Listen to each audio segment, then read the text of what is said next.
யானைக்கு ஒரு காலம் வந்தா பூனைக்கு ஒரு காலம் வரும். அந்த பழமொழியோட உண்மையான அர்த்தம் என்னன்னு பார்த்துருவோமா? ஆனைக்கு ஒரு காலம் வந்தால் பூனைக்கு ஒரு காலம் வரும். ஆனைங்கிறது பசுமாடு. நம்ம பசுமாடு வீட்டிலலாம் வளர்க்குறோம். அந்த பசுமாட்டில் பாலில் இருந்து எடுக்கக்கூடிய நெய்.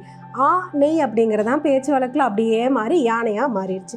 இப்போ குழந்தைகளுக்கு ஊறாத குழந்தைகளுக்கு ஊட்டி வளர்க்கணும் அப்படின்னு சொல்கிறாங்க. நம்ம பருப்பு சாதம் அந்த மாதிரிலாம் நெய் போட்டு தாராளமாக அந்த குழந்தைங்களுக்கு நம்ம கொடுத்துட்ருக்கலாம். அதுதாங்க ஆணை.